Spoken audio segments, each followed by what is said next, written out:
Hello everyone, my name is Wang Wei Chin from Malaysia. As you can see from the slide, the name of my current institution is commonly known as UIC, but its official name is Beijing Normal Universities, BNU, in parentheses, Hong Kong Baptist Universities, HKBU, United International College, UIC. It is actually not three affiliation, but one. For those who have no idea about my institution, I would like to seek this great opportunity on this conference to briefly introduce to all of you about what does the term Chinese foreign universities mean within the context of mainland China, particularly in Guangdong Province, since this is where my institution currently located. UIC is actually one of the pioneering Chinese foreign universities in China since the early 20th century. Practically speaking, it is actually a joint venture higher education partnership between Beijing Normal University in China and Hong Kong Baptist Universities in Hong Kong. But UIC adopted Hong Kong's as well as British education curriculum within the Chinese context in mainland China. Therefore, the medium of instruction is English, not Chinese. And currently, we have more than 7,000 undergraduate and postgraduate students. And there are around 200 foreign faculty members respectively recruited from the countries all around the world, especially from the region of North America, Europe, Africa, Oceania, Southeast Asia, and other parts of Asia. So I think that all of you can imagine how seriously my school have been affected by the coronavirus pandemic due to these internationalization factors. And in the past 13 years, I've been teaching and working on British colonial records and also the history of Chinese migrations in Southeast Asia. Since joining UIC in 2017 as an assistant professor of general education, I started working on the issue of internationalization of higher education in China. And this is part of the major reason why I have this particular title to share with all of you in this conference. Today, I'm going to talk to all of you about the recent findings about how Chinese employers' views of graduates produced by both conventional and Chinese foreign universities in Guangdong Province, China. And I would like to also introduce to all of you that there are two more presenters today, who are Ms. Wang Xun Su and also Ms. Jing Yanan Joanna. Both of them are the graduate student of UIC from the program of Government and International Relations, and they are currently based in Zhuhai. Okay, let's get started. So things changed very quickly in the past 2 decades, especially in China. 15 years ago, there was only one education model in Guangdong Province, which is the Chinese-speaking conventional universities. And 15 years later, in 2020 today, there are two education models in Guangdong Province, of which include 4 Chinese foreign universities, English-speaking Chinese foreign university, and also another 61 conventional Chinese-speaking universities. And although the number of the Chinese foreign university in Guangdong is quite small, because if we convert it into the percentage, it's only 6. But interestingly, based on the local Chinese statistical data, the average starting salary of fresh graduate, who were basically trained and graduated from the English-speaking Chinese foreign university in year 2018 is 77% higher than the students who were graduated from the conventional Chinese-speaking university, which is equal to 6,000 euro. We are actually talking about the fresh graduate who are actually having no experiences or internship training or whatsoever if they got the first job in China. So we are actually quite intrigued. Why do the students who graduate from the English-speaking Chinese foreign universities, they generally deserve a higher starting salary than those students who were graduated and trained in the Chinese-speaking conventional universities? Is it because they can speak better English? And then, or other kinds of the issue, what is so important, having the ability to speak good English, So basically, these are the reason why we wanted to conduct this research project. And to better answer this question, yeah, I think we should probably ask the right person, yeah, the person who pay the annual salary, right, the Chinese employer, okay? And the following, yeah, what issues are the major questions we wanted to address, yeah, in our research project? Yeah, the first one is what kind of the quality and also the skill among the fresh graduate are presently, yeah, more valued by the employer within the Chinese job market. And then, yeah, whether there were any changes or not on the quality of, yeah, the Chinese employer sought, yeah, among the potential employee, yeah, which means, yeah, the fresh graduate, yeah, compared to the past, yeah, 15 years. And eventually, yeah, we would like to know, yeah, whether the Chinese foreign university, like for example, UIC, make any difference or not, yeah, in the graduate employment opportunity.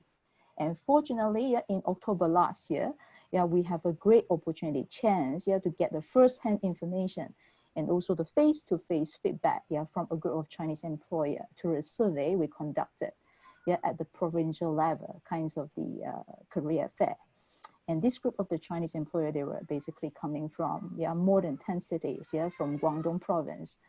So in next part, Sue, yeah, our presenter, another, yeah, presenter, she will share with us, yeah, about the specific method and also the information we learn from the survey, yeah, in these, yeah, particular, yeah, career fair.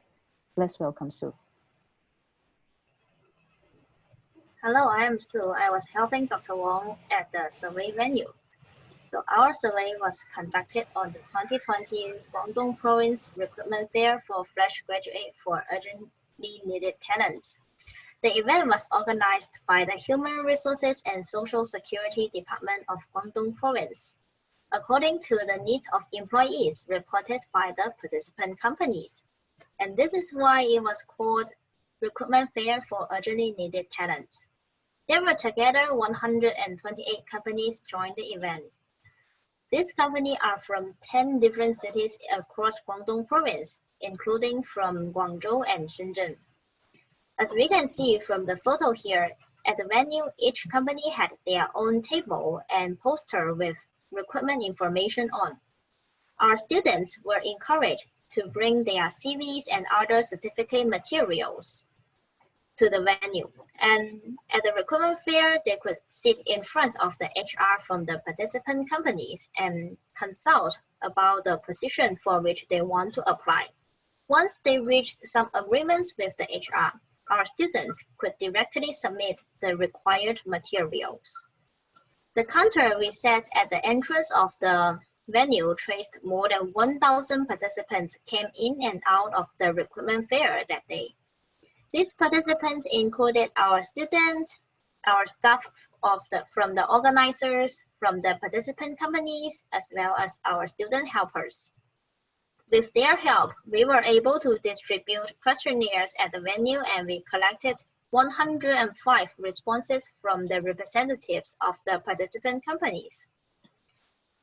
That's why the respondents of our survey are from companies belong to 30 different industries. The top 6 largest group of companies are from the manufacturing, education, information technology, electronic, new resources and new materials, as well as the retailing surveys. Meanwhile, more than a half of our respondents have accumulated at least 5 years working experiences as the frontline recruiters for their own companies.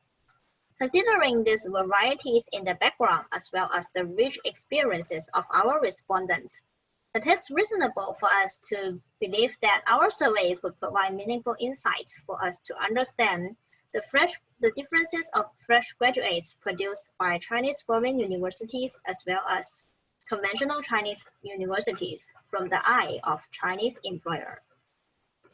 The first thing we noticed in our survey is that there are 6 personal qualities of fresh graduates are particularly favored by Chinese employers.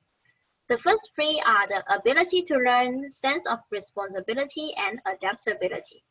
Around 80% of our respondents admitted that they prefer candidates with these 3 personal qualities. In addition to this, self-motivation, patience, and integrity are also valued by Chinese employers. By comparing this finding with the previous studies, we found out that there were in fact changes occurring in the in the qualities sought by Chinese employers among their potential employees. 15 years ago, when there was only conventional Chinese higher education in Guangdong Province, academic performance was the most popular criteria used by the employers to select the employees. Therefore, at that time, employers preferred candidates with higher grade point average. However, today, with two educational models in Guangdong Province, we can see that personal qualities are gaining importance in the fresh graduate employment. Nowadays, extracurriculum activities as well as volunteering social works and services are the bonus point for fresh graduate employments. Meanwhile, the certificate truth of these experiences can reflect the honesty of the candidate, which is also a personal quality that favored by Chinese employers.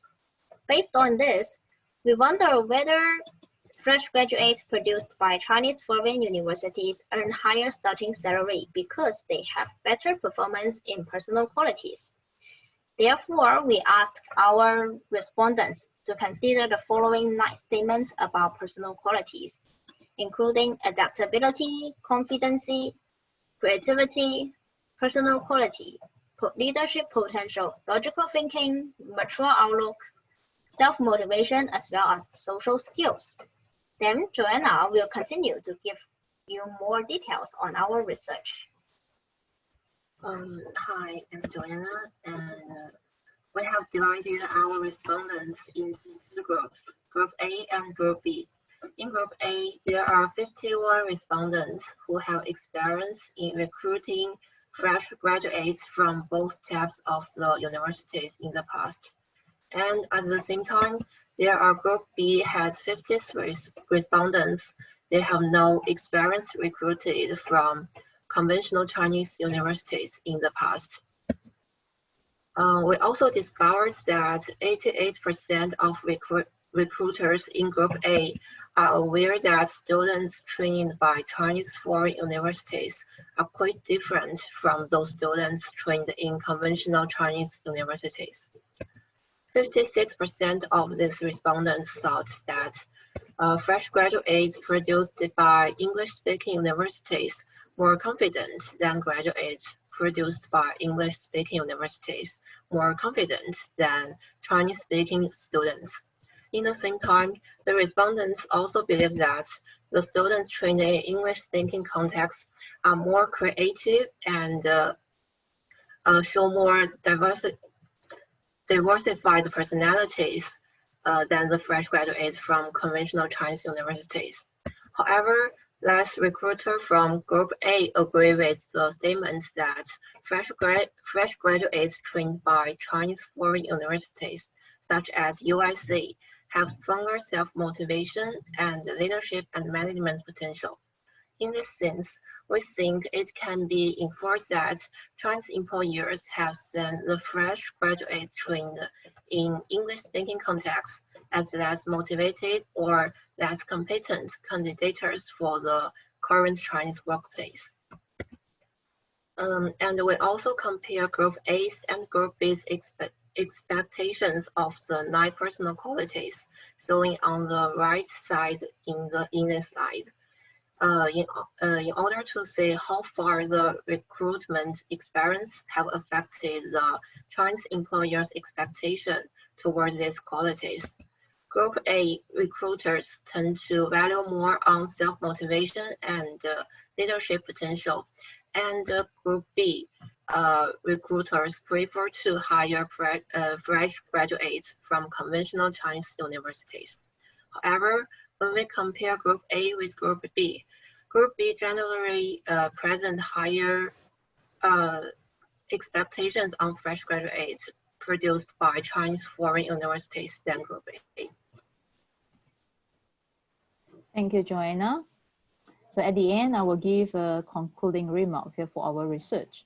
So based on our research and analysis we conducted in the past few months, it is not appropriate to say that many Chinese employers, they are actually and also currently more inclined to recruit fresh graduates with the outstanding personal quality, particularly the ability to learn, a strong sense of responsibility, adaptability, a self-motivation, and integrity, regardless of which educational model the fresh graduate adopted. So why did the fresh graduate from the Chinese foreign university, like for example UIC, generally they enjoy and also deserve a higher starting salary than the conventional Chinese-speaking universities? What was the or what is the major reason? I think we think that these may have been coming from the worldwide reputation of English-speaking education system, such as the British or the American curriculum training, and also the design, rather than the individual personal quality of the fresh graduate. And in the end, I would like to thank the following organization for providing us, most importantly, the financial support, so that we can conduct this research and survey in China, including UIC research grant, and also the research grant that we received from the Education Department of Guangdong Province in China under the scheme of University Innovation and Enhancement Project. And we would like to also thank the Human Resource Department of our school, UIC, and also the Career Development Association in UIC as well, for all the logistic assistance they provided in the survey we conducted back in October last year. And I think this project wouldn't have been possible without all the personnel help from all these organizations, as well as the help from Joanna and Sue as well. And finally, we would like to thank FOE as well for accepting our paper. And personally, we would also like to thank Andrea for providing us the training and also technical assistance during the pandemic. Thank you so much for listening. I hope you all will find our research useful. Thank you and take care.